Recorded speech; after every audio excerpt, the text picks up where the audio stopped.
اب انہوں نے کیا کیا ذرا سنیں. سعودیہ میں ہمارے جو بزرگوں کی مزاریں ہیں، جو مقدس مقامات ہیں، ان کو ڈھایا گیا اور ڈھا کر یہ بتایا گیا کہ یہ جو ہے سب کفر و شرک کے اڈے ہیں. ہمارا اگر بس چلے تو ہم تو ہندوستان کی بھی قبروں کو ڈھا ڈالے، کیونکہ رسول اللہ کا یہی پیغام ہے کہ قبروں کو ڈھا دو.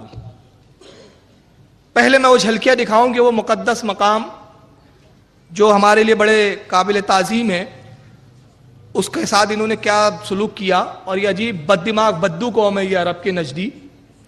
دنیا کی جتنی ممالک ہے دنیا میں، ہر ملک میں ایک ڈپارٹمنٹ ہوتا ہے، آپ نے سنا ہوگا آرکولوجیکل ڈپارٹمنٹ، سنا ہے نا آپ نے، آثار قدیمہ.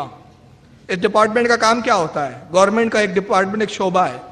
یہ اپنی تاریخ کو کھوجتا ہے، اپنے بزرگوں کی تاریخوں کو تلاش کرتے ہیں، کھوج کے لاتے ہیں. دنیا میں ہر ملک نے ایک ڈپارٹمنٹ بنایا، آرکولوجیکل کا ڈپارٹمنٹ، تاکہ تاریخ کو تلاش کیا جائے. مگر یہ دنیا کے پہلے بدبخت ہیں جو اپنی تاریخ کو اپنے ہاتھ سے مٹا رہے ہیں. یہ دنیا کے پہلے بد دماغ ہیں. آئیے انہوں نے کن کن چیزوں کے ساتھ کیا سلوک کیا ذرا دیکھیں. یہ رسول اللہ صلی اللہ علیہ وسلم کی، شکیل بھائی بڑا کر کے دکھائیے، یہ نبی پاک صلی اللہ علیہ وسلم کی ولادت کی جگہ ہے، جہاں سرکار صلی اللہ علیہ وسلم کی تشریف آوری ہوئی تھی. اہل سنت یہاں جاتے تھے، میلاد النبی میں سلام پڑھتے تھے. شاہ عبدالحق محدث دہلوی کی کتاب میں اس کا بہت تفصیل سے ذکر ملے گا، جذب القلوب کے اندر. وہ فرماتے کہ اہل عرب کا دستور ہے کہ میلاد النبی کی رات میں رسول اللہ کے جائے پیدائش پر جا کے رات بھر میلاد پڑھتے ہیں. یہ بزرگوں سے ثابت تھا. ان بدبختوں نے وہاں ایک لائبریری بنا دی اور وہاں پابندی لگا دی، میلاد النبی کے وقت یہاں تالا لگا دیا جاتا ہے. دو بدبخت پولیس والے کھڑے ہو جاتے ہیں، دو چار چلو بھاگو یہاں، شرک شرک شرک. ہاں جی، یہ سب نہیں. یہ رسول اللہ کی ولادت کی جگہ ہے، وہاں انہوں نے ایک مکتب قائم کر دیا. آگے آئیں. یہ حضرت آمنہ رضی اللہ تعالیٰ عنہ کا مکان ہے جہاں سرکار کا بچپنا گزرا ہے. یہ پورا ڈھا کر کھنڈر بنا دیا گیا. ترکی حکومت تک اس کی حفاظت کی جاتی رہی، مگر ان بدبختوں نے اس کو ڈھا کے ختم کر دیا.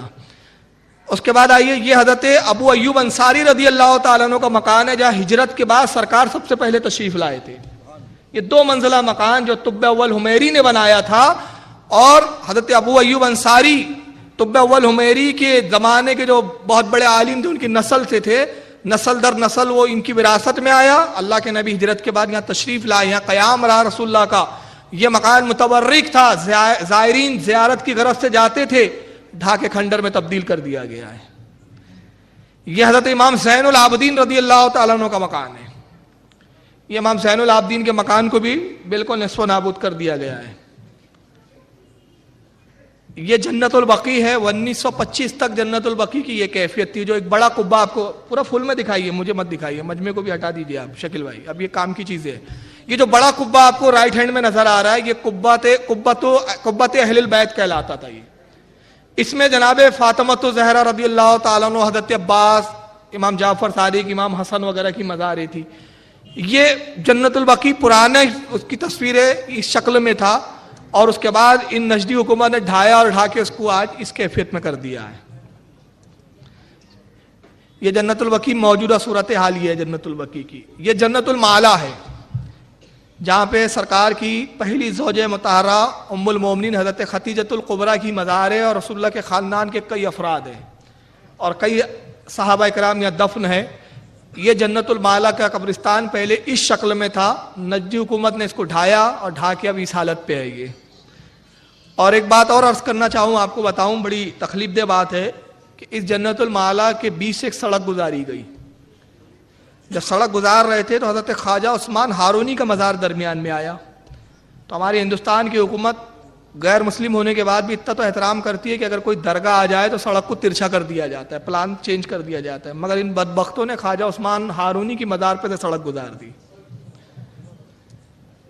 یہ حضرت آمنہ رضی اللہ تعالیٰ سرکار کی والدہ محترمہ کی مزار ہے، جس کو ڈھا کر انہوں نے نصف و نابود کر دیا اور یہاں کچروں کے انبار ڈالنے شروع کر دیے.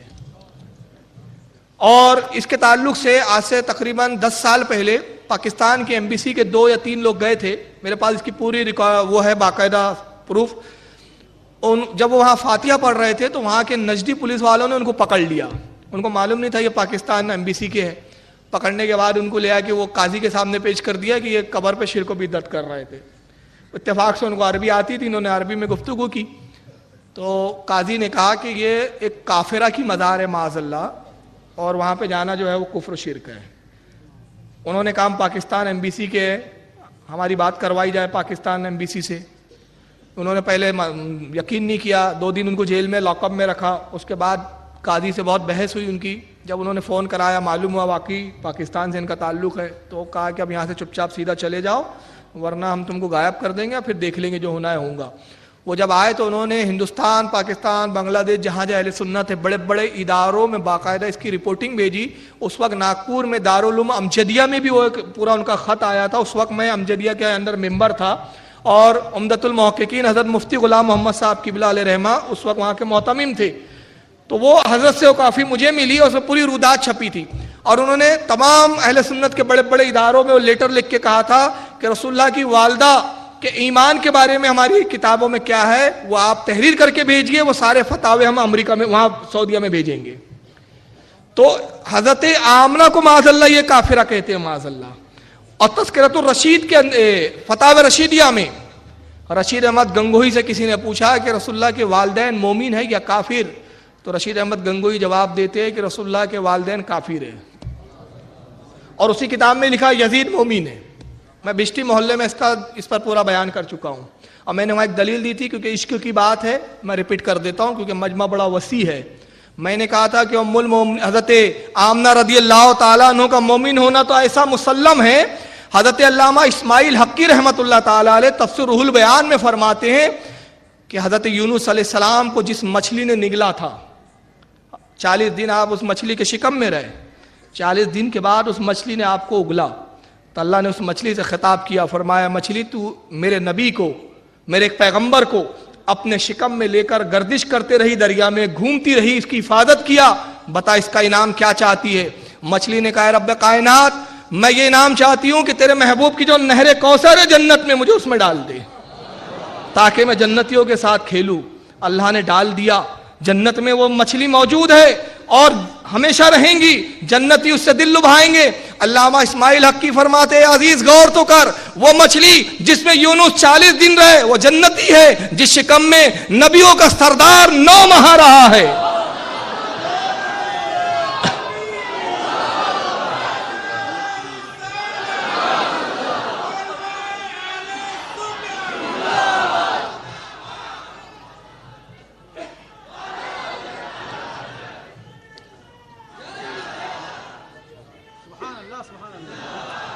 جس شکم میں 9 ماہ نبیوں کا سردار رہا ہو, اس شکم کو تم جہنمی کہتے ہو, شرم نہیں آتی؟ اور تمہیں اپنے کافر کہنے کا بڑا درد ہوتا ہے. جب ہم کہتے ہیں کہ امام احمد رضا نے تمہیں کافر کہا تو کہتے ہیں کافر کو بھی کافر نہیں کہنا چاہیے. اچھا یہ منہ اور مسور کی دال, ارے تم تو ایسے بدتر کافر ہو, ایسے بدترین کافر ہو. حسام الحرمین میں حضرت علامہ ابو صالح رحمۃ اللہ علیہ فرماتے ہیں یہ ایسے بدترین کافر ہے کہ کافر کو بھی ان کی صحبت سے بچاؤ, کیونکہ آج کافر ہے, توفیق دیا اللہ نے تو ایمان لے آئیں گا, جنتی ہو جائے. ان کی توفیق میں کلمہ پڑھ بھی لیا تو اور جہنم کے گڑے گار میں چلا جائیں گا, کئی کا نہیں چھوڑیں گے یہ لوگ. تو یہ مقدس مقامات کے ساتھ انہوں نے کیا. اور پلاننگ کیا ہے, اب ذرا ان کی پلاننگ انہی کے جملوں میں آگے میں سناتا ہوں آپ کو. سنیے قبروں کے تعلق سے ان کا نظریہ کیا ہے. یہ توصیف اور اگر اسلامی حکومت ہو اور موحدوں کے ہاتھ میں حکومت آ جائے تو یہ دھرتی کبھی بھی ان قبروں کے ساتھ نہیں رہ سکتی, اس دھرتی کو پاک کر دیا جاتا ہے. اللہ رحمت کرے محمد بن عبد الوہاب نجدی رحمت اللہ علیہ پر, جنہوں نے لا الہ الا اللہ کے آوازے کو اس پاک سرزمین سعودی عرب سے بلند کیا. محمد بن سعود سے اللہ راضی ہو رحمہ اللہ, انہوں نے امام محمد کا ساتھ دیا. اور یہ دھرتی جہاں پر دربار لسوڑی شاہ, پھسوڑی شاہ, ایٹ شاہ, کاما والی سرکار کے نہیں تھے, جہاں زید بن خطاب کا قبہ تھا, جہاں خدیجہ کے دربار تھے, جہاں صحابہ کی قبریں تھی, ان سارے درباروں سے اس دھرتی کو پاک کر کے, جہاں زید بن خطاب کا قبہ تھا, جہاں خدیجہ کے دربار تھے, جہاں صحابہ کی قبریں تھی, ان سارے درباروں سے اس دھرتی کو پاک کر کے یہاں ایک اللہ کے گھر کو چھوڑا گیا اور اعلان کیا گیا لوگوں یہ پیشانی جھک سکتی ہے تو عرش والے کے سامنے, اور بندے کی پیشانی بندے کے سامنے نہیں جھکا کرتی. اللہ رحمت کرے امام عبدالعزیز آل سعود رحمت اللہ علیہ پر، جس نے ایک بار پھر اس دھرتی کو شرک سے پاک کیا اور رب کے گھر میں کھڑے ہو کر رب سے ڈر کر کہتا ہوں اللہ کی قسم کائنات کی سیر کر لو، اللہ کی قسم کائنات کی سیر کر لو، آپ کو امام عبدالعزیز رحمہ اللہ کی اس پاک سرزمین کے علاوہ کوئی دھرتی نظر نہیں آئے گی جہاں پر اللہ کے ساتھ کسی اور کو شریک نہ کیا جائے۔ یہ وہ دھرتی ہے جہاں پہ گردن چھکتی ہے تو اللہ کے سامنے آواز بلند ہوتی ہے تو اللہ کے نام کی، اللہ کے علاوہ کسی اور کی درگاہ نہیں ہے، اس دھرتی کو پاک کر دیا گیا۔ اس کے کچھ جملے سناتا ہوں میں۔ دھرتی کو پاک کر دیا ہے، یہاں زید بن خطاب کے قبے تھے یا ختیجہ کے دربار تھے۔ ختیجہ کون؟ حضرت ام المومنین عائشہ، حضرت ام المومنین رسول اللہ کی زوجہ مطہرہ، نبی کی سب سے پسندیدہ اور سب سے محبوب بیوی، ان کی مزار تھی۔ ان مزاروں کو پاک کر دیا عبدالوہاب نجدی نے۔ معاذ اللہ یہ تھے تو سب ناپاک تھے۔ یہ انداز لگائیے کتنی زہر بھرا ہوا ان لوگوں میں۔ اور پھر اعلان کیا کہ پیشانی جھک سکتی ہے تو اللہ کے سامنے، اللہ کے علاوہ کسی کے سامنے پیشانی نہیں جھک سکتی۔ یہاں پر صرف ایک ہی دربار، ایک ہی درگاہ رہ سکتی ہے، وہ ہے اللہ کی درگاہ۔ میرے سمجھ میں نہیں آئی اللہ کی درگاہ کہاں سے آ گئی؟ ہمارے یہاں درگاہ کس کو بولا جاتا ہے؟ اب وہ درگاہ کے معنی لفظی لائیں گے، وہ درگاہ بارگاہ بھی ہوتی ہے اور یہ بھی ہوتی ہے، لیکن عمومی طور پر جب درگاہ کا لفظ کا اطلاق ہوتا ہے جہاں صاحب قبر ہو۔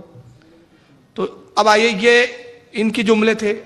اب یہ دوسرے صاحب کو سنیے، معراج ربانی صاحب کو، کہ جہاں بھی کوئی مورتی نظر آئے اس کو ختم کر دو، ولا قبرا مشرفا الا سویتا، اور جہاں کہیں بھی اونچی پختہ قبر نظر آئے اسے پست کر دو۔ یہ نبیوں کا کام ہے، یہ صحابہ کا کام ہے۔ مسلمانوں اٹھو اور ان بنے ہوئے درگاہیوں کو اور ان بنے ہوئے قبروں کو، ان کو بم بلاسٹ کر دو، ان کو اڑا دو، اس دنیا سے نیست و نابود ہو جائیں، تاکہ صرف اللہ وحدہ لا شریک کی مسجدیں اس دنیا کے اوپر رہیں جو اللہ کا گھر ہیں۔ یہ شیطانوں کا گھر ہیں جہاں مندروں سے بھی بدتر ہیں۔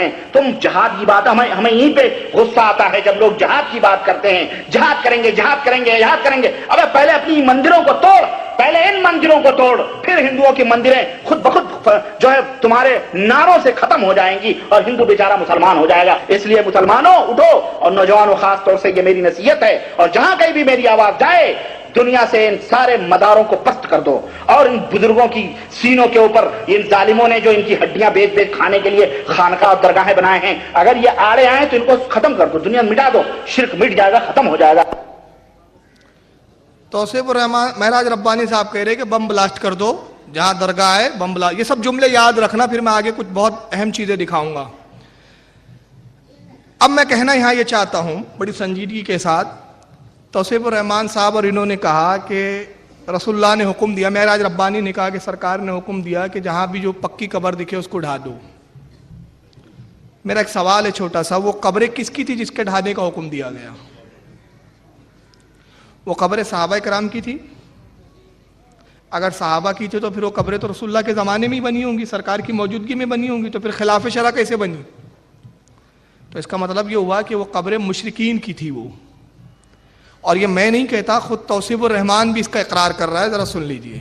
رسول اللہ صلی اللہ علیہ وسلم نے مکے کو فتح کیا، حضرت علی کو کہا علی جاؤ ہر بت کو توڑ ڈالو، ہر اونچی قبر کو ملا دو، ہر پکی قبر کو توڑ ڈالو، او کما قال علیہ الصلوۃ والسلام۔ صحیح مسلم کی روایت، ان پیروں کو، ان پراڑوں کو، قبروں کے مجاور سجادہ نشینوں کو، اور ان مولویوں مفتیوں کو، اور حرام کھانے والے ہمارے ملک کے ان ملاؤں کو یہ حدیث شریف بتائی جائے کہ ظالم حضرت علی ابن ابی طالب رضی اللہ تعالیٰ عنہ نے اپنے غلام ابو الحیاج کو یہ کہہ کر کے بھیجا کہ کیا میں تجھے اس کام کے لیے نہ بھیجوں جس کام کے لیے مجھے نبی کریم صلی اللہ علیہ وسلم نے بھیجا تھا، کہ جہاں بھی کوئی مورتی نظر آئے اس کو ختم کر دو، ولا قبرا مشرفا الا سویتا، اور جہاں کہیں بھی اونچی پختہ قبر نظر آئے اسے پست کر دو۔ یہ نبیوں کا کام ہے، یہ صحابہ کا کام ہے۔ خود معراج ربانی اور توصیف الرحمان نے ایک بات کہی کہ جب رسول اللہ نے مکہ فتح کیا تو آپ نے فرمایا جہاں بھی کوئی بت نظر آئے اس کو ڈھال دو، اور جہاں بھی قبر آئے، تو بت کے ساتھ قبروں کا ذکر آیا، اس کا مطلب یہ تھا کہ وہ قبریں مشرکین کی تھی، مومنین کی نہیں تھی جو ڈھانے کی بات کی گئی۔ اب آئیے دوسرا، میں اس کی ایک دلیل دیتا ہوں۔ اگر قبروں کو نصف و نابود کرنا رسول اللہ کا طریقہ کار تھا تو پھر اس حدیث کا جواب کیا ہوگا؟ حدیث پاک یہ ابو داؤد شریف کی حدیث ہے، جلد نمبر 2 کتاب الجنائز حدیث نمبر 1432، اور اس کو ابن ماجہ نے بھی باب ماجہ فی الجنائز کے اندر اس کو نقل کیا حدیث نمبر 1561 کے تحت۔ جی جی ضرور۔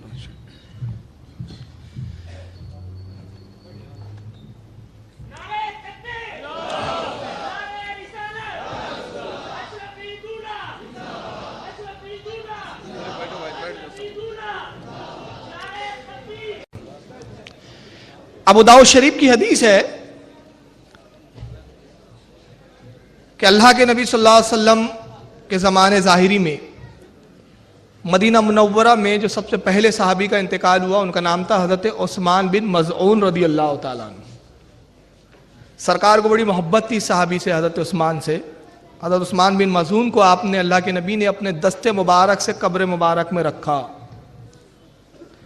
پھر اس کے بعد سرکار نے مٹی ڈالی، اور جب قبر تیار ہو گئی تو صحابہ کرام کہتے ہیں کہ اللہ کے نبی نے فرمایا کہ ایک بڑا پتھر لاؤ تاکہ میں اپنے بھائی کی قبر کی نشانی بنا دوں۔ یہ بطور محبت بھائی فرمایا، محبت کے تقاضے کے اعتبار۔ صحابہ کہتے ہیں کہ ہم ایک بڑا پتھر اٹھانا چاہتے تھے مگر کئی صحابی مل کر اس پتھر کو اٹھا نہ سکے۔ کیا کہہ رہے ہیں؟ ابو داؤد شریف کی حدیث ہے، سنن ابو داؤد کی میں نے حدیث نمبر بتایا 1432۔ متن اس لیے نہیں پڑھ رہا ہوں کہ وقت مجھے تھوڑا سا بچانا ہے، کیونکہ اور بھی بہت ساری باتیں میری ہے ابھی بیان کرنے کی۔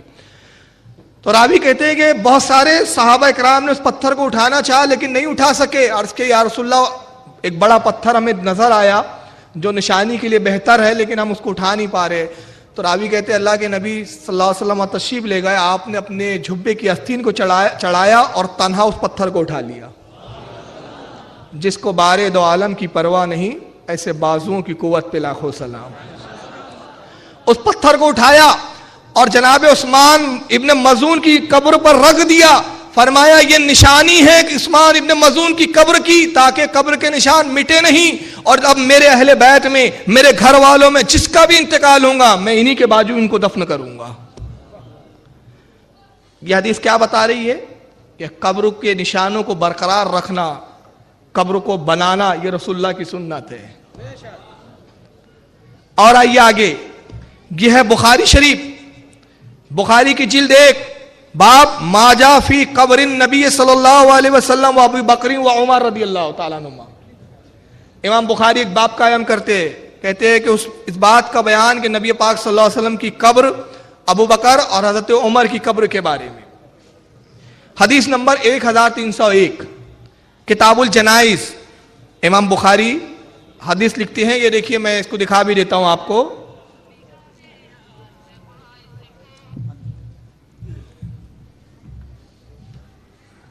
یہ ہے بخاری شریف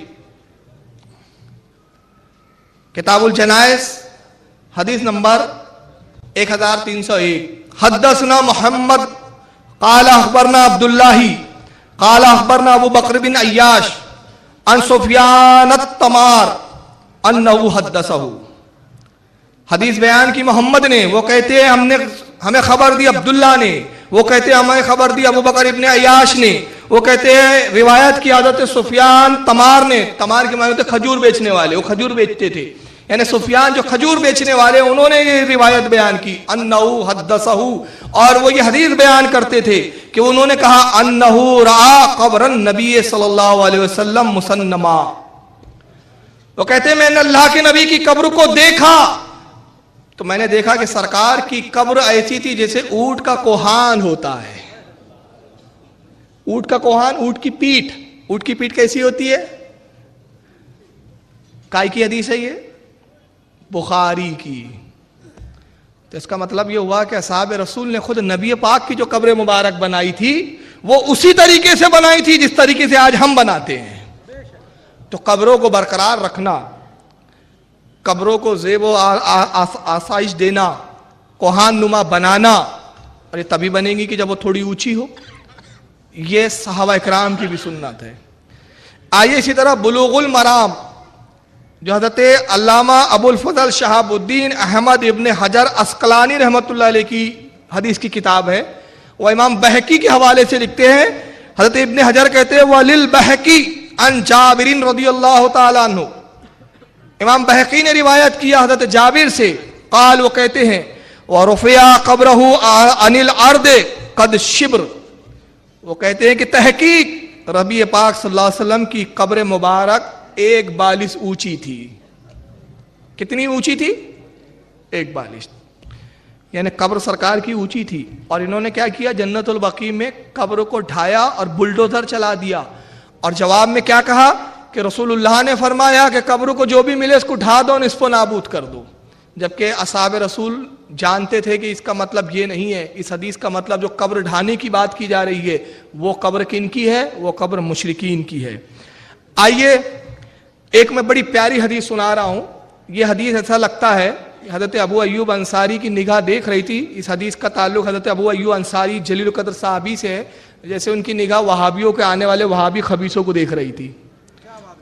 یہ اتنی پیاری حدیث ہے، جب میں پڑھا تو میری آنکھوں میں اس وقت آنسو آ گئے تھے کہ کیا محبت تھی صحابہ کرام کی. اس کو لکھا ہے امام حاکم نے المستدرک کے اندر.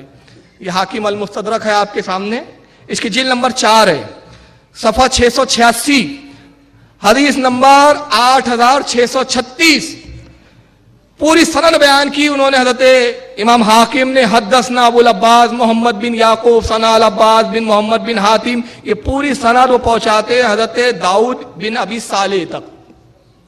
اب میں وہاں سے پڑھتا ہوں جو داؤد بن ابی صالح جو اس کے راوی ہے. کہتے ہیں ان داؤد بن ابی صالح رضی اللہ تعالیٰ عنہ، داؤد بن ابی صالح کہتے ہیں قال، وہ کہتے ہیں اقبلا مروان یومن فوجدا رجولا ودیا وجہو علی القبر رسول اللہ صلی اللہ علیہ وسلم. وہ کہتے ہیں ایک مرتبہ مروان مدینے کا حاکم تھا اور انتہائی بدترین انسان تھا. عثمان غنی کی شہادت اس مروان کی بدبخت کی وجہ سے ہوئی. امام حسین کے زمانے میں یہی بدبخت ہے جس نے عقبہ ابن عقبہ کو ابھارا تھا، ولید ابن عقبہ کو، کہ امام حسین کو قتل کر دے. یہ بہت بڑا فتین تھا مروان. یہ حاکم تھا اس وقت مدینے کا. تو حضرت ابو داؤد ابن ابی صالح کہتے ہیں کہ ایک مرتبہ اقبلا مروان یوما، ایک مرتبہ مروان جا رہا تھا، فوجدا رجل ودیہا وجہو علی قبر رسول اللہ صلی اللہ علیہ وسلم. اس نے دیکھا کہ ایک شخص رسول اللہ کی قبر مبارک پر اپنا چہرہ رکھے ہوئے ہیں. ایک شخص رسول اللہ کی قبر مبارک پر کیا رکھے ہوئے ہیں؟ چہرہ کیسا رکھا جائے گا؟ ظاہر ہے کہ رسول نبی کی قبر مبارک اگر زمین دوز ہوتی تو پھر لیٹے بھی ہوتے، چہرہ کیسے رکھ سکتے تھے؟ اس کا مطلب نبی کی قبر کچھ اونچی تھی اور وہ چہرہ رکھے ہوئے تھے. اس کے بعد کہتے وقال اتدری ما تصنع، مروان نے بڑی چڑچڑاہٹ کے ساتھ اور سختی سے کہا اے شخص تو جانتا ہے تو کیا کر رہا ہے؟ مطلب اس کے نزدیک یہ شرک تھا. یہ اس زمانے کا وہابی تھا مروان. اے شخص کیا کر رہا ہے؟ یہ تو جانتا ہے. اتدری ما تصنع، جانتا ہے تو کیا کر رہا ہے؟ قال نعم، اس شخص نے اپنے سر کو اٹھایا اور کہا ہاں میں جانتا ہوں میں کیا کر رہا ہوں، مجھے معلوم ہے خوب. فاقبلوا علیہ فاذا ہوا ابو ایوب الانصاری رضی اللہ عنہ. راوی حدیث کہتے ہیں کہ جب انہوں نے سر اٹھایا تو وہ حضرت ابو ایوب انصاری تھے، صحابی رسول تھے. انہوں نے کہا میں جانتا ہوں میں کیا کر رہا ہوں. رسول کی مزار پر میں نے اپنے چہرے اور اپنے لب کو لگایا ہے، میں مزار رسول کو چوم رہا ہوں، میں جانتا ہوں میں کیا کر رہا ہوں. بدبخت مجھے مت سکھا تو توحید کیا ہے اور شرک کیا ہے. جی تو رسول اللہ صلی اللہ علیہ وسلم ولم آت الحجر، میں رسول اللہ سے ملاقات کرنے کے لیے آیا ہوں، میں کسی پتھر کے ڈھیر کے پاس نہیں آیا ہوں. یہ ہے صحابی کا عقیدہ. یہ تمہارا عقیدہ ہے کہ نبی مر کر مٹی میں مل گئے، مگر یہ صحابی کا عقیدہ ہے کہ نبی کی مزار پر جانا، نبی سے ملاقات کرنے جانا ہے. جی تو رسول اللہ صلی اللہ علیہ وسلم، حدیث کے الفاظ ہے، میں رسول اللہ کی مزار پر ملاقات کے لیے حاضر ہوں. ولم آت الحجر، میں کسی پتھر کے ڈھیر کے پاس نہیں آیا ہوں. سمیت رسول اللہ صلی اللہ علیہ وسلم. اب ابو ایوب انصاری اپنا علم غیب بتا رہے ہیں. میں نے رسول اللہ سے سنا، ابو ایوب انصاری کہتے ہیں یقولو کہ اللہ کے نبی نے ارشاد فرمایا ولا تبقوا علی الدین اذا ولی اہلہ ولکن ابقوا علیہ. میں ٹکڑے ٹکڑوں میں پڑھتا ہوں پوری حدیث سمجھانے کے لیے. یقول، اللہ کے نبی نے فرمایا لا تبقوا علی الدین اذا ولی اہلہ. اے ابو ایوب انصاری اس وقت تو ہرگز مت رونا، اس وقت آنسو مت بہانا جب تک دین کے اندر سمجھدار اور دین کے چلانے والے ذمہ دار سمجھدار لوگ موجود رہے. اس وقت مت رونا دین پر, اس وقت افسوس مت کرنا, ولیکن مگر اس وقت تو ضرور رونا, اس وقت ضرور آنسو بہانا, اس وقت ضرور افسوس کرنا. کب؟ ابقو علیہ اذا ولیہ غیر اہلی, جب اس کے دین کے چلانے والے اور دین کے ذمہ دار نااہل بدبخت بن جائے, جب تو افسوس کرنا. آج دین کے ٹھیکیدار کون ہیں؟ یہی بدبخت بنے بیٹھے ہیں. تو آج ہمیں رونے کا مقام ہے حدیث کے مطابق. کیوں؟ ابو ایوب انصاری کے زمانے میں دین کے اہل تھے, علماء اور صحابہ کے زمانے میں دین کے اہل تھے, دین کے سمجھدار تھے, دین کے ذمہ دار سمجھدار علماء تھے. وہ جانتے تھے مزار بنانا شرک نہیں ہے. آج یہ نابکار آئے ہیں جو شرک اور توحید میں فرق نہیں جانتے, کسی کو بھی شرک بول دیتے ہیں. تو آج رونے کا مقام ہے. اس حدیث کو یہ امام حاکم نے لکھا اور لکھا ھذا حدیث صحیح الاسناد, یہ حدیث کی اسناد صحیح ہے, حدیث بھی ضعیف نہیں ہے. اور اسی حدیث کو اور بھی لوگوں نے نقل کیا, جیسے مسند احمد میں امام احمد ابن حنبل نے جلد نمبر 10 صفحہ 840 حدیث نمبر 23,983 پہ نقل کیا. مجموع الزوائد میں امام حیثمی رحمۃ اللہ علیہ نے جلد نمبر 4 صفحہ 5 پر نقل کیا. اور الوفاء الوفا میں حضرت امام شہاب الدین خفاجی نے جلد نمبر 4 حدیث نمبر 1358 پہ اس کو نقل کیا. تو صحابہ کا عقیدہ تو یہ تھا کہ نبی کی مزار کو چوما بھی جا سکتا ہے, نبی کی مزار پر آنا گویا نبی سے ملاقات. لیکن ان بدبختوں نے ان حدیثوں کو نہیں دیکھا اور جنت البقیع اور یہ سب مزاروں کو اٹھایا. ابھی حال ہی میں ایک مشہور صحابی, بہت سارے بزرگوں کی قبروں کو اٹھا رہے ہیں یہ لوگ بدبخت, جیسا کہ معراج ربانی کا آپ نے جملہ بھی سنا کہ بم سے اڑا دو ان مزاروں کو, ان درگاہوں کو. ابھی حال ہی میں ایک بہت مشہور صحابی جن کا نام زہیر ابن قیس ہے, ان کی مزار کو اٹھایا گیا. مگر عقیدہ اہل سنت کو آپ سلام کریں گے, تو زندہ ہے واللہ, تو زندہ ہے واللہ, میرے چشم عالم سے چھپ جانے والے. بم سے اڑایا گیا, اینٹ پتھر مزار کے جتنے چیزیں تھی دنیاوی سب اڑ گئی, مگر صحابی رسول کا جسم مبارک سلامت رہ گیا.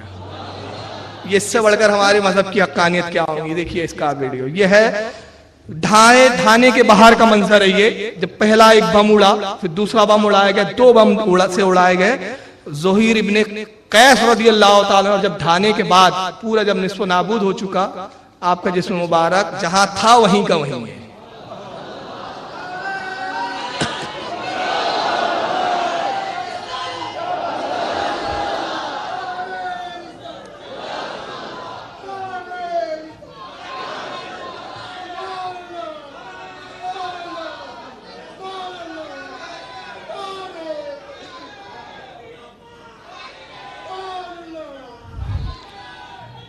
یہ صحابی رسول نے بتا دیا, بدبختو یہ ڈھانے کا تمہارا عقیدہ نظریہ بکواس ہے, بدترین عقیدہ ہے.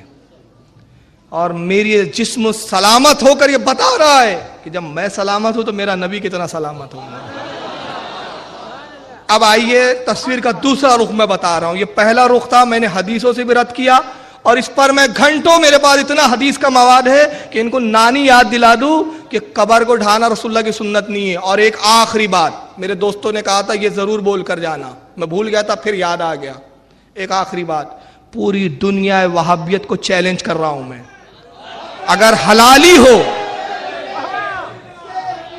اگر حلالی ہو, نطفہ صحیح ہے, بہت سخت جملے, اور سخت اس لیے جملے کچھ بعد میں بولیں گے, بہت سخت جملے استعمال کیا اس نے.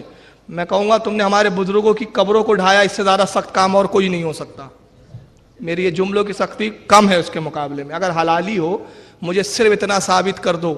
تم کہتے ہو حضرت علی کو نے اپنے ایک صحابی کو حکم دیا قبروں کو ڈھا دو, رسول اللہ نے علی کو کہا جو قبر ملے اس کو ڈھا دو, جو بت ملے توڑ دو.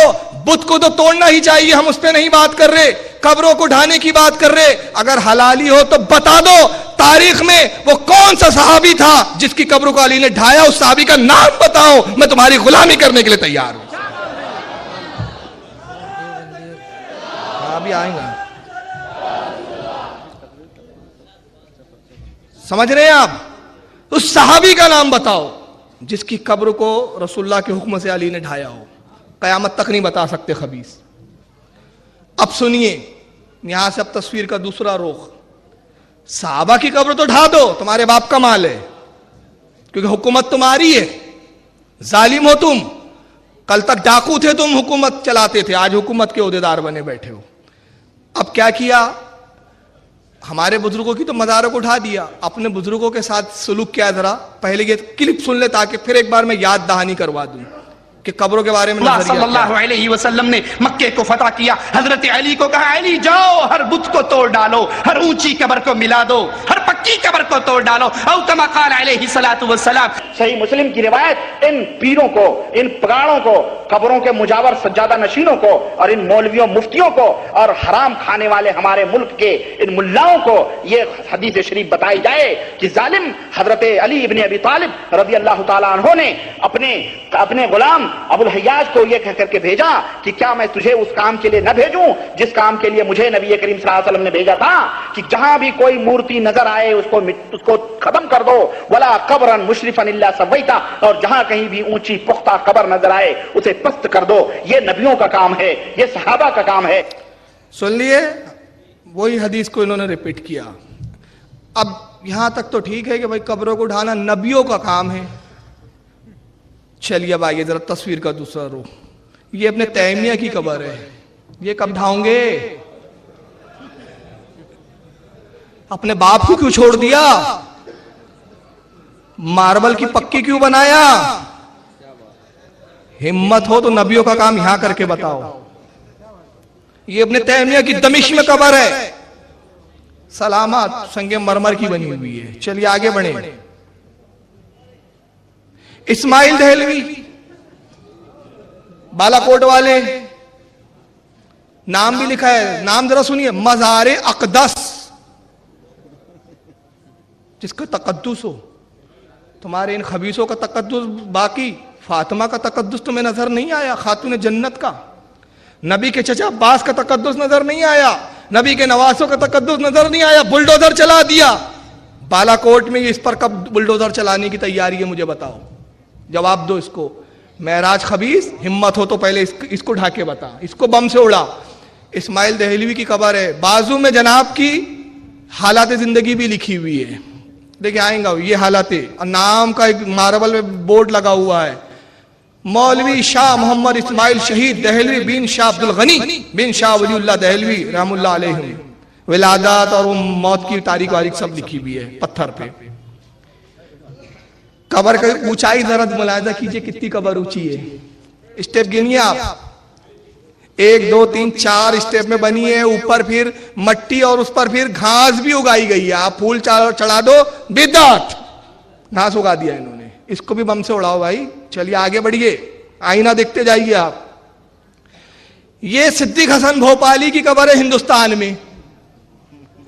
ان کے بہت بڑے ترم خاں تھے نواب صدیق حسن بھوپالی. بھوپال میں مزار ہی نہیں ہے بلکہ گنبد پھمبد سب بنا ہوا ہے پکا. اس کو کب ڈھانے کا ارادہ ہے؟ دیکھ رہے ہیں آپ, بڑا رکھو بھائی. ابھی مجمع مت دکھاؤ, ابھی یہ اہم چیز ہے اپنے لیے, پبلک کو یہ دیکھنے دو. ابھی پتا چلے ان کے باپ دادا بھی کہاں ہیں, ان کا نسب نامہ بھی تو پتا چلے بھائی. شکیل بھائی بہت اچھے آدمی ہیں, میں بہت دل سے دعا دیتا ہوں شکیل بھائی کو. یہ آدمی ہے جس نے بامبے کی سرزمین پہ مجھے متعارف کروایا, ورنہ یہ قیمتی باتیں میں آپ تک نہیں پہنچا سکتا تھا. یہ آدمی کو ثواب مل رہا ہے اس کا انشاءاللہ. یہ صدیق حسن بھوپالی کی قبر ہے, بھوپال میں ہے بھائی, زیادہ دور نہیں ہے. تم پاکستان تک تو آگے داتا گنج بخش لاہوری کی قبر پہ, یہاں کب بلڈوزر لے کے جانے کی تیاری ہے؟ اور یقین مانو داتا گنج بخش لاہوری پہ ہمارے سامنے آؤں گے تو تمہاری اینٹ سیٹ بجا دیں گے. بم مان کے چھپ کر آتے ہیں بزدل کہیں کے, چھپ کر آتے ہیں بم لے کر چھپ کر. یہاں پر تم بلڈوزر کیا ٹریکٹر بھی لے کر آ جاؤں گے اور بم بھی لے کر. ہم بولیں ارے لاؤ یار ہم ہی لگا دیتے ہیں, ہم کام کر دیں گے. یہ ثواب کا کام, نبیوں کا کام ہے نا. چلیے یہ دیکھیے فوٹو میں دکھا رہا ہوں ابھی. یہ اولڈ قبر ہے, پرانی قبر ہے. کون ہے یہ؟ عبدالعزیز بن عبد الرحمن آل سعود. یہ ان کی پہلے کچی قبر بنی. دیکھیے ڈیولپمنٹ کیسے ہوگا قسط وائز. اور یہ کر کیا رہے ہیں؟ یہ نجدیک چادر اوڑھ کر قبروں کو برابر کر رہے ہیں. اب آگے دیکھیے ایک اور بدعت ملاحظہ کیجیے. آگے فاتحہ بھی ہو رہی ہے صاحب.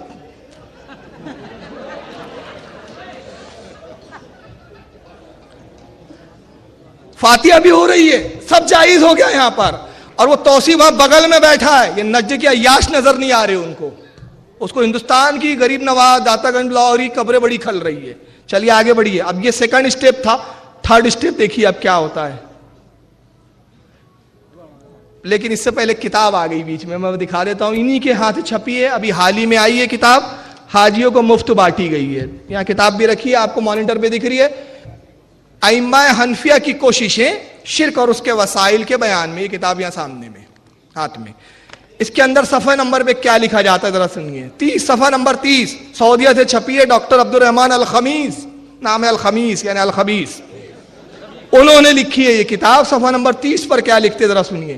علماء حنفیہ نے ان چیزوں کی ممانعت کی صراحت کی ہے, یعنی کھلے طور پر صاف طور پر ان چیزوں سے منع کیا جو شرک کے وسائل ہے, یعنی جو شرک کرنے کا ذریعہ ہے.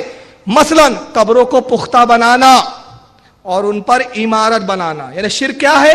قبروں کو پختہ بنانا اور اس پر عمارت بنانا. اب یہ سعودیہ سے رسالہ چھپا, حاجیوں کو بٹا, اور یہ ہمارے لیے تلقین ہے, نصیحت ہمارے لیے, خود کے لیے کچھ بھی نہیں ہے. اب آگے چلیے, آل سعود صاحب کی قبر کو ملاحظہ کیجیے, پکی بھی ہے, عمارت بھی بنی ہے, فاتحہ بھی ہو رہی ہے, ماربل کا پیس بھی لگا ہوا ہے. عربی میں ان کا شجرہ نسب شجرہ بھی ہے پورا ان کا. یہ ہے آل سعود. اب یہ چلے, ان کے بیچارے بڑے بھائی, ان کو میں بھولتا نہیں ہوں کبھی. یہ دیوبندی حضرات بے نظیر بھٹو کی قبر پہ فاتحہ پڑھنے چلے گئے مولانا صاحب, دیوبند کے پاکستان کے مولانا ہیں, اور وہ عورتیں قرآن خوانی کر رہی ہے وہاں پر. چلیے اور آگے بڑھیں. اب یہ ویڈیو دکھانے سے پہلے میں ایک چیز بتا دیتا ہوں, یاد دلا دیتا ہوں, جو حجاج اکرام ہیں ان کو پتا ہے. جب ہمارے حجاج جاتے ہیں اور محبت رسول میں جالی چومنا چاہتے ہیں, پولیس والا بولتا ہے ہاں جی شرک. رسول اللہ کے روضے کی طرف ہاتھ کر کے دعا کریں گے تو وہ چلاتا ہے کعبے کی طرف, قبلہ الہ قبلہ, ہاں جی قبلے کی طرف, وہ روضے رسول کی طرف نہیں. لیکن عبداللہ بن عبدالعزیز جو اس وقت کے بادشاہ ہے, وہ جب روضہ رسول پر جاتے ہیں تو رسول اللہ کی جالیوں کے سامنے ہاتھ رکھ کے باقاعدہ گھنٹوں دعا کرتے ہیں, مگر معراج توصیف ان کو مشرک کہتے ہوئے جھجکتے کیونکہ ڈنڈو پڑ جائیں گے. السلام علی رسول اللہ صلی اللہ یہ دیکھیے رسول اللہ کے روضے میں فاتحہ پڑھ رہا ہے وہ. رضی اللہ عنہما. وقد رافق خادم الحرمين الشريفين في زيارته للمسجد النبوي الشريف صاحب السمو الملكي الأمير نايف بن عبد العزيز النائب الثاني لرئيس مجلس الوزراء وزير الداخلية, وصاحب السمو الملكي الأمير ممدوح بن عبد العزيز. تو یہ ویڈیو سے یہاں تک تو آپ کے سمجھ میں آ گیا کہ یہ نصیحتیں سب دوسروں کے لیے ہیں, اپنے لیے کچھ بھی نہیں ہے. تو یہ سب قبریں ان کی آج بھی موجود ہے, اور بھی قبریں ہیں. جنت البقیع میں وہاں فوٹو نہیں لینے دیا جاتا ہے. ہمارے ایک عزیز گئے تھے, بہت کوشش کی. جنت البقیع کا ایک پچھواڑے کا حصہ ہے, وہاں سب بادشاہوں کی پکی قبریں بنی ہوئی ہیں ان کے. یہ پہلے دوسرے تیسرے چوتھے پوری خاندان بیٹھی ہوئی ہے وہاں, لیکن وہ فوٹو نہیں لینے دیتے. انشاءاللہ اگر وہ فوٹو مل جائیں گے تو کسی پروگرام میں وہ بھی آئینے کے طور پر دکھا دوں گا میں. مگر آئیے, قبروں کا, ان کو بزرگوں کی قبروں کا ادب نہیں ہے. اور کتنے بے ادب جماعت ہیں, ان کی بے ادبی کا ملاحظہ ایک منظر دیکھیں آپ. یہ مسجد نبوی میں بیٹھا ہے خبیث, پیر قبلے کی طرف ہے, قرآن ایسے پڑھ رہا ہے. یہ بے ادب لوگ ہیں. یہ حرم میں بیٹھے ہوئے ہیں, یہ کعبۃ اللہ کی طرف پیر ہے, قرآن بیچ میں رکھا ہوا ہے. یہ بھی حرم میں دوسرا بیٹھا ہے. یہ سب نجدی خبیث بیٹھے ہیں, عقلوں پہ پردے پڑے ہوئے ہیں. اب میں بخاری کی ایک زبانی حدیث سنا دیتا ہوں. انس ابن مالک سے روایت ہے, جلد نمبر 1 حدیث نمبر 393. حضرت انس ابن مالک کہتے ہیں کہ اللہ کے نبی صلی اللہ علیہ وسلم ایک مرتبہ مسجد نبوی میں تشریف لائے, دیکھا قبلے کی طرف کسی نے تھوک دیا تھا, دیوار پہ آپ نے تھوک کو دیکھا. اللہ کے رسول نے اس کو صاف کر دیا کھرچ کر, اور ارشاد فرمایا کہ لوگوں تم میں سے کوئی قبلے کی طرف نہ تھوکے, اس لیے کہ جب بندہ قبلے کی طرف ہوتا ہے تو رب کی رحمت اس کی طرف زیادہ متوجہ ہوتی ہے. قبلے کا احترام ہے, مگر تھوکنے سے منع کیا. امام بخاری رحمت اللہ تعالیٰ علیہ ایک محدث کے پاس جاتے ہیں حدیث لینے کے لیے. 15 دن کا سفر کیا امام بخاری نے, اور اس محدث کے پاس جب پہنچنے کے بعد کہا کہ مجھے آپ سے ایک حدیث لینا ہے, میں نے سنا ہے کہ آپ کسی سے روایت کرتے ہیں, اپنے جد میں سے کسی سے, وہ حدیث مجھے سنائیے. انہوں نے کہا پہلے ہم نماز پڑھتے اس کے بعد میں حدیث سناتا ہوں. نماز کے لیے نکلے, قبلے کی طرف منہ کر کے تھوک دیا. امام بخاری نماز پڑھ کے فارغ ہوئے, گھوڑے پہ زین کستے ہیں اور جانے لگتے ہیں. انہوں نے کہا کہ آپ حدیث کے لیے حدیث نہیں سنیں گے؟ آپ نے فرمایا جو قبلے کا احترام نہیں کر سکتا وہ اس لائق نہیں کہ اس سے حدیث بھی لی جائے. میں حدیث نہیں لوں گا. 15 دن کے سفر کی پرواہ نہیں کی. یہ علماء کا عمل تھا, یہ رسول اللہ کی حدیث تھی. مگر یہ بد عقیدہ, بے عمل, بد دماغ, بد عقل, بے ادب, با ادب با نصیب اور بے ادب بد نصیب. چلیے آئیے اب ایک چیز اب حیرت زدہ رہ جائیں گے. کعبے کا تو احترام ایک الگ چیز تھی, قبلے کا احترام تو الگ چیز تھی, نماز کا بھی احترام نہیں ہے ان کے ہاں. یہ مسجد نبوی کا ڈائریکٹ لائی ہوتا ہے, آپ کو معلوم ہے. یہ ایک وقت لائی ہو رہا تھا تو ہمارے کسی بھائی نے اس کو کاپی کر لیا. یہ کلپ بہت بڑی ہے لیکن میں نے اس کو تھوڑا سا کاٹا ہے. کاٹا اس لیے کہ پوری دکھاؤں گا تو وقت ہے. وہ مقصود لمحہ میں نے اس کو کاٹ کے علیحدہ کیا جو دکھانا مقصود ہے. مغرب کی نماز ہے, وہاں لکھا ہوا بھی آ رہا ہے نقل صلاۃ المغرب من المسجد النبوی شریف. یہ مسجد نبوی شریف کی ڈائریکٹ لائی ہو رہی ہے مغرب کی نماز. امام مسجد نبوی کا کیا کر رہا ہے ذرا دیکھیے اس کو. اللہ اکبر اللہ اکبر. غور سے دیکھیے.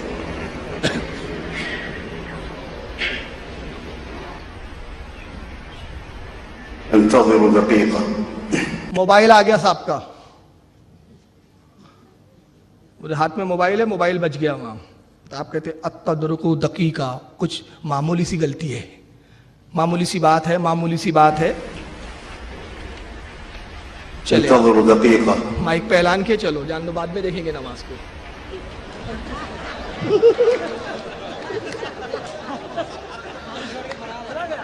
مقتدی کھڑے ہیں, کب آتے امام صاحب, اب انتظار ہو رہا ہے. اب دیکھیے کیمرہ مین بہت چالاک تھا, شکیل بھائی جیسا تھا وہ. کیمرہ پٹ سے اس نے مسجد نبی کی طرف گھما دیا. امام صاحب تو غائب ہے, موبائل میں مصروف ہے. اتدرکو دقیقہ, معمولی سی غلطی ہے, معمولی سی غلطی ہے, معمولی سی بات ہے. دقیقہ کہتے ہیں معمولی سی بات کو, اتدرکو دقیقہ معمولی سی بات ہے. اب معمولی سی بات ہے بھائی.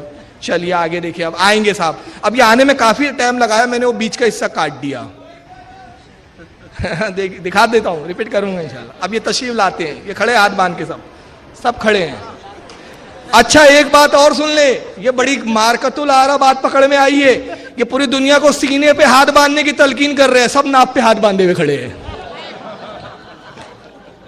تالی مت بجائیے بھائی, سمجھ رہے ہیں آپ؟ پوری دنیا کو توحید کا درد دے رہے ہیں, پوری دنیا کو سنت کا درد دے رہے ہیں. مدینہ منورہ کو محفوظ رکھتا ہے. تم رہنے تو, تم سے تو ریال ملتی ہے بھائی, تم کو سدھارنے بیٹھ جائیں گے, تم ہم کو کوڑے مار دوں گے. سب ناپ پہ ہاتھ باندھ کے کھڑے ہوئے. استووا. اب تشریف لائے امام صاحب, کیا کہتے ہیں؟ السہو, غلطی, غلطی کی اصلاح. السہو کے معنی غلطی ہوتے ہیں, اعتدلوا. معمولی غلطی. استووا. السہو. اللہ اکبر. اللہ اکبر. اب اندازہ لگا رہے ہیں, یہ مسجد نبوی کے امام صاحب نبی کی مسجد میں امامت کر رہے ہیں اور نماز کا احترام نہیں ہے. موبائل کا امپورٹنس ہے ان کے پاس. چلیے اب دیکھتے جائیں ان کے کرتوت. اب آئیے ان سب خرافاتوں کے باوجود ان کا دعویٰ کیا ہے. توصیف الرحمان صاحب کا ذرا دعویٰ سن لیجیے آپ. یہ دعویٰ کہنے سے پہلے وہ گئے عبداللہ کے پاس, کچھ ریال ویال دو. تو عبداللہ نے 2-4 ریال کتوں کی طرح ڈال دیا. مائک پر آئے, اب بھوک رہے ہیں. جہاں پر دربار لسوڑی شاہ, پھسوڑی شاہ, اعتشاہ, کامام علی سرکار کے نہیں تھے, جہاں زید بن خطاب کا قبہ تھا, جہاں خدیجہ کے دربار تھے, جہاں صحابہ کی قبریں تھی, ان سارے درباروں سے اس دھرتی کو پاک کر کے یہاں ایک اللہ کے گھر کو چھوڑا گیا اور اعلان کیا گیا, لوگوں یہ پیشانی جھک سکتی ہے تو عرش والے کے سامنے, اور بندے کی پیشانی بندے کے سامنے نہیں جھکا کرتی. اللہ جملہ سنیں, اعلان کیا گیا, عبدالوہاب نجدی نے اعلان کیا, سر جھک سکتا ہے تو صرف کس کے سامنے؟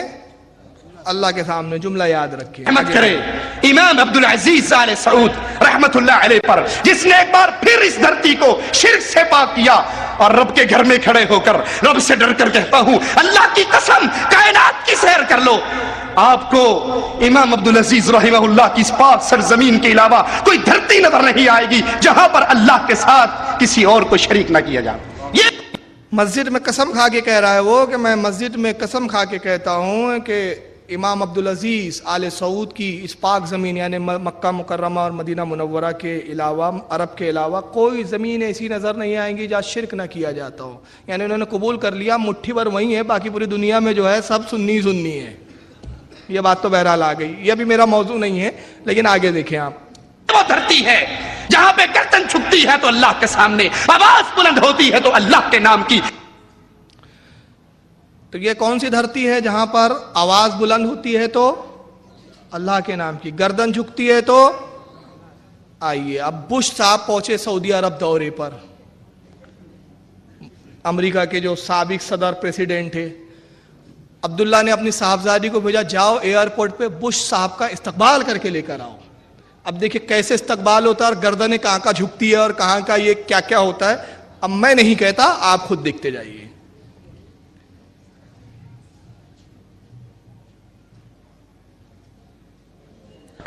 may remember back in صاحبزادی تک تو ٹھیک تھا، ابا حضور بھی کچھ کم نہیں ہے۔ یہ عبداللہ بن عبدالعزیز ہے، سعودیہ کے بادشاہ سلامت ہے، اس وقت کنگ ہے۔ قرآن چھپتا ہے، خادم الحرمین شریفین کے خطاب سے نوازا جاتا ہے، حرمین شریفین کے خادم۔ قرآن چھپتا ہے، مفت میں ملتا ہے، حاجیوں کو مفت دیا جاتا ہے، تو فتن اس پہ ان کا نام پرنٹڈ ہوتا ہے۔ اللہ کی یہ زمین ہے جہاں پہ شرک نہیں ہوتا، گردن نہیں جھکتی، مگر وہاں کے یہ بادشاہ سلامت کیا کرتے ہیں؟ 2005, President Bush kissed. 2005, President Bush kissed. نہیں صاحب، گردن نہیں جھکتی، چمہ چاٹی ہوتی ہے۔ بش کو چومنا جائز ہے۔ اور ایک جملہ بڑھا دیتا ہوں بھائی میں، حنیف بھائی، سور کھانے والوں کو لبوں کو چومنے کا کیا حکم ہے؟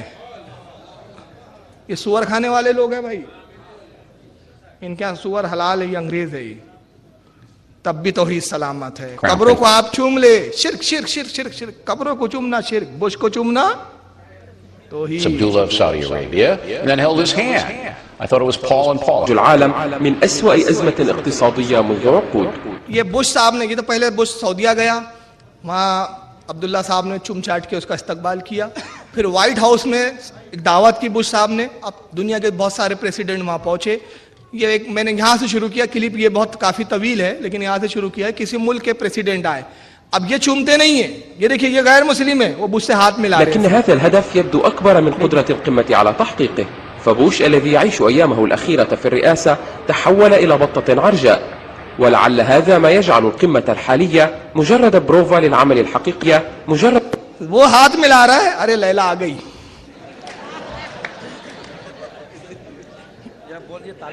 تالی مت بجائیے بھائی پلیز، اس لیے ہاشمی میاں بولتے ہیں ہمارے یہاں کے، امریکہ کی رکھیل۔ اب جیسے دوسرے پریسیڈنٹ آ کے ہاتھ ملا رہے بش سے، یہ آیا تو سیدھا چمہ ہی لیا اس نے۔ گردن جھکتی ہے تو صرف اللہ کے نہیں، آواز بلند ہوتی ہے تو صرف اللہ کے۔ توصیف الرحمان بیٹا حلالی ہو تو ذرا یہی سبق وہاں سے ہندوستانیوں کو بعد میں سناؤ، پہلے ان کو سناؤ، جب باجو بیٹھے ہو تم ان کو سناؤ پہلے۔ بروفا للعمل الحقيقية، مجرد بروفا للعمل الحقيقي الذي سيبدأ مع تشكيل إدارة الرئيس المنتخب باراك أوباما.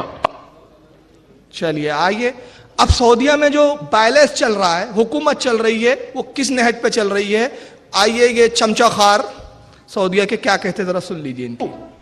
جب ان منافقین سے کہا جائے جو لا الہ الا اللہ محمد رسول اللہ کے قرار تو کرتے ہیں لیکن اختلاف کے اندر فیصلہ اللہ اور اس کے رسول سے نہیں کرواتے، اللہ اور اس کے رسول کے قانون کے مطابق فیصلے کرنے والی عدالتوں میں نہیں جاتے، ان عدالتوں کے دروازے بجاتے ہیں جہاں انگریز کا کالا قانون ہے، ان عدالتوں کے دروازے پیٹتے ہیں جہاں پر دستور لوگوں کے بنائے ہوئے قوانین کا نام ہے، اللہ کے اتارے ہوئے قرآن کو دستور نہیں کہا جاتا۔ مبارکباد کے لائق ہے یہ سعودی عرب کی حکومت کہ جب اقوام متحدہ میں ملکوں نے اپنے اپنے دستور کو پیش کیا. دنیا کی یہ واحد حکومت ہے جس نے اقوام متحدہ میں دستور کتاب اللہ کو پیش کیا کہ یہ قرآن اللہ نے اتارا ہے, اس کو نافذ کرنے کا حکم دیا ہے. عدالت کے اندر جب فیصلہ ہوگا قرآن کے مطابق ہوگا. اگر ملک کا دستور ہمیں لکھنے کی ضرورت نہیں ہے, عرش والے نے اتار دیا ہے. یہ قرآن ہمارے ملک. توصیف الرحمان صاحب کہتے ہیں مبارکباد کے لائق ہے سعودی عربیہ کی حکومت. جب اقوام متحدہ نے دنیا کے تمام ممالکوں نے اپنے اپنے بائیلیس اپنے اپنے دستور پیش کیے تو سعودیہ نے قرآن کو پیش کیا. ہماری حکومت ہمارا طریقہ قرآن کے مطابق ہوگا, قانون قرآن کے مطابق ہوگا. دنیا کی واحد حکومت ہے سعودی عربیہ جہاں قرآن کے مطابق معاملات چل رہے ہیں. ٹھیک ہے, سعودیہ کو دنیا کی کون سی حکومت ہے؟ واحد حکومت.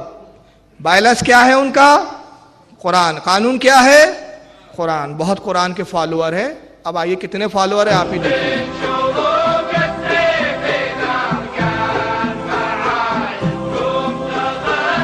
یہ نیشنل ڈے منایا جا رہا ہے. آپ میلاد النبی مناؤ, بدعت. جس دن انہوں نے قبضہ کیا وہ ڈے کو آج تک مناتے ہیں. یہ جشن قبضہ, میں آزادی کیوں بولوں یار, آزاد تھے کہاں. یہ جشن قبضہ مناتے ہیں نیشنل ڈے. اس دن کیا کرتے ہیں؟ جھنڈا کلمے کی چادر ہے جس پہ کلمہ لکھا ہے لا الہ الا اللہ محمد رسول اللہ. اور یہ قرآن کی آیت ہے. یہ لا الہ الا اللہ بھی قرآن کی آیت ہے, محمد رسول اللہ بھی قرآن کی آیت ہے. قرآن کی 2 آیتوں کا جز ہے. قرآن میں اللہ نے فرمایا کیا ہے وہ سورہ آیت کرسی کہاں شروع ہوتی ہے؟ نہیں دیکھو یاد نہیں آ رہی. اللہ لا الہ الا ہو, یہ آیا لا الہ الا اللہ. اور محمد رسول اللہ کا آیا قرآن میں اللہ نے ایک جگہ فرمایا محمد رسول اللہ والذین معه اشداء علی الکفار. محمد اللہ کے رسول ہے اور محمد کے جو ماننے والے ہیں, محمد کے جو ساتھی ہے وہ کافروں پہ سخت ہے. یہ بھی آیا, یہ قرآن کی آیت ہے. اس کو جھنڈے پہ اب اترا ہوا ہے ان کے, اس کو لپیٹ کے یہ نیشنل ڈے منا رہے ہیں کیونکہ دستور قرآن ہے ان کا.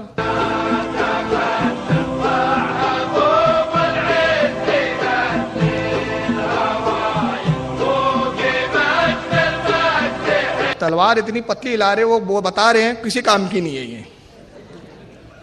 ہمارے یہاں فوجی نہیں ہے. ہم پہ کوئی حملہ کریں گا تو یا بش المدد. ہمارا تو معاملہ یہ ہے, ہم فوجی نہیں رکھتے. فوج نہیں ہے سعودیہ میں, آپ کو معلوم ہے. میں ایک جنرل نالج کی بات بتا رہا ہوں. سعودی عربیہ میں فوج نہیں ہے, پولیس کا محکمہ ہے, فوج کا محکمہ ہی نہیں ہے. کیوں؟ اگر کوئی حملہ بھی کرے گا یا بوش المدد یا رسول اللہ کہنا ناجائز ہے, یا بوش المدد کہنا جائز ہے ان کے یہاں. تو تلوار بھی پتلی ہے, بتا رہے کوئی کام کی نہیں ہے یہ.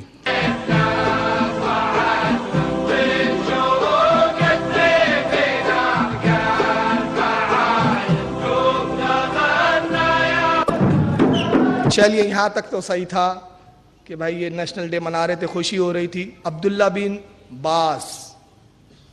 باز جو ان کے مفتی اعظم تھے, ان کے صاحبزادے ہیں, یہ بش کے ساتھ ڈانس کر رہے ہیں. قرآن دستور ہے ان کے یہاں.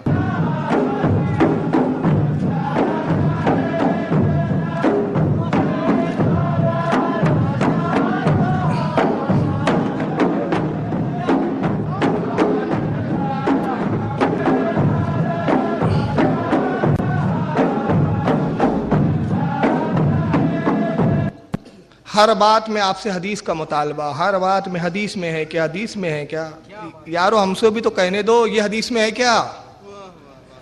یہ دستور قرآن کا ہے کیا کہ کافروں مشرکوں کے ساتھ اللہ تو فرما رہا ہے یہود و نصارہ تمہارے کبھی دوست نہیں ہو سکتے, اور جو ان سے دوستی کرے وہ انہی میں سے ہے, اور تم ان کے ساتھ رقص کر رہے ہو. اور دنیا کی واحد حکومت ہے, مبارکباد کے لائق ہے سعودی عربیہ کی حکومت. اچھا بیٹا ریال پہ بول رہے ہو. تو اب آئیے ایک اور میں چیز دکھاتا ہوں. میں نے بتایا کہ ان کا جھنڈا کیا ہے, کلمہ طیبہ, کلمہ لا الہ الا اللہ. اب اس کی توہین کیسے ہوتی ہے. اس سے پہلے معراج ربانی توصیف الرحمان کا ایک اور پھر دعویٰ ریپیٹ کر دوں. یہ دعویٰ بار بار بتا دیتا اور رب کے گھر میں کھڑے ہو کر رب سے ڈر کر کہتا ہوں اللہ کی قسم کائنات کی سیر کر لو, آپ کو امام عبدالعزیز رحمہ اللہ کی اس پاک سرزمین کے علاوہ کوئی دھرتی نظر نہیں آئے گی جہاں پر اللہ کے ساتھ کسی اور کو شریک نہ کیا جائے. یہ وہ دھرتی ہے جہاں پہ گردن چھپتی ہے تو اللہ کے سامنے آواز بلند ہوتی ہے تو اللہ کے نام کی. مبارکباد کے لائق ہے یہ سعودی عرب کی حکومت. کہ جب اقوام متحدہ میں ملکوں نے اپنے اپنے دستور کو پیش کیا، دنیا کی یہ واحد حکومت ہے جس نے اقوام متحدہ میں دستور کتاب اللہ کو پیش کیا۔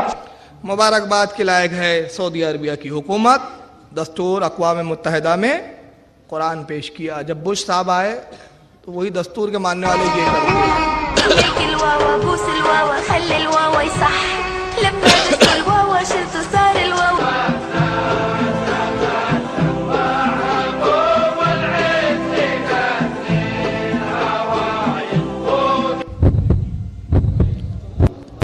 یہ مس سعودیہ عربیہ ہے، ہمارے یہاں ہوتا ہے نا مس ورلڈ ہوتا ہے، مس انڈیا، یہ مس سعودیہ عربیہ ہے۔ یہ سعودیہ کی سب سے حسین عورت کا خطاب ملا تو ایوارڈ دیتے وقت کیا لپٹا گیا دیکھ رہے ہیں آپ؟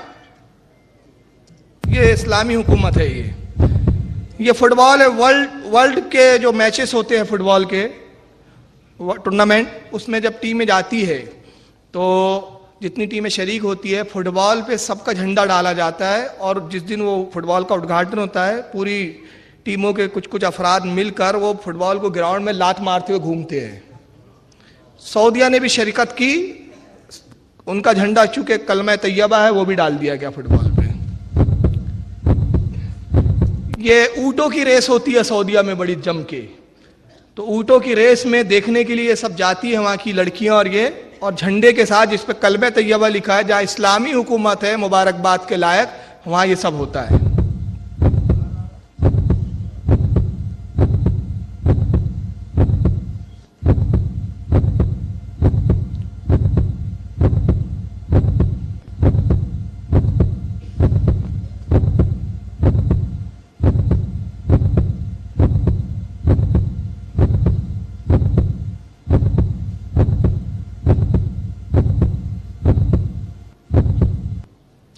وہ گالوں پہ دیکھا آپ نے ٹیٹو بنایا جھنڈوں کے، اب ظاہر سی بات ہے وہ کلمہ طیبہ گالوں پہ ہے، آپ اس کو دھوئیں گے، گڈروں میں بہائیں گے، اس کی بے ادبی ہو رہی ہے۔ چلیے چھوڑیے آگے، اب آئیے توصیف الرحمان صاحب کو ایک بار پھر سن لیتے ہیں، آپ سن لیجیے۔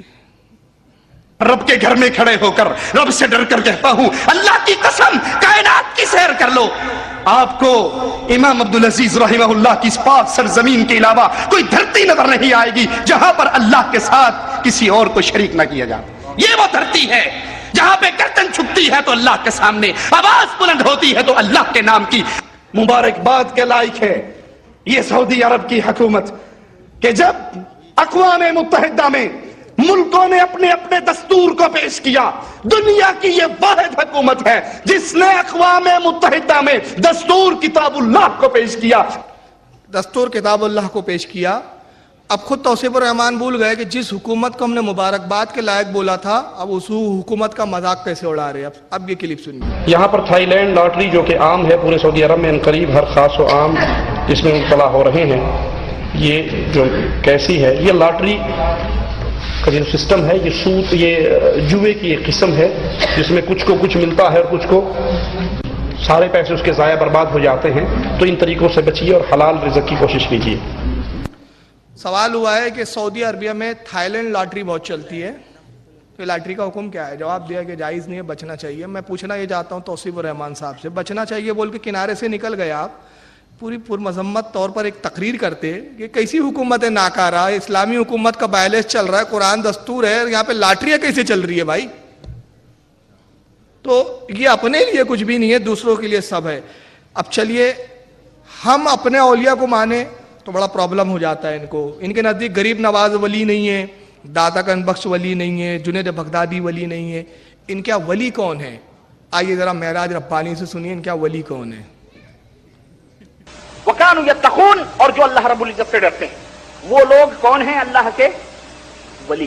اور یاد رکھو، جاؤ آج کے دن میں اعلان کرتا ہوں، اہل حدیث جس کے بارے میں تم نے یہ اپنی مجلسوں میں یہ بیان دیے ہیں کہ ان کے اندر کوئی ولی اللہ نہیں ہوتا، میرا بچہ پیدا ہوتا ہے اور وہ اللہ کا ولی ہوتا ہے، الحمدللہ۔ کیوں؟ اس لیے کہ وہ مشرک نہیں ہوتا، وہ مشرک پیدائشی موحد ہوتا ہے، الحمدللہ، اور وہ رسول اللہ صلی اللہ علیہ وسلم کی اتباع اور فرما برداری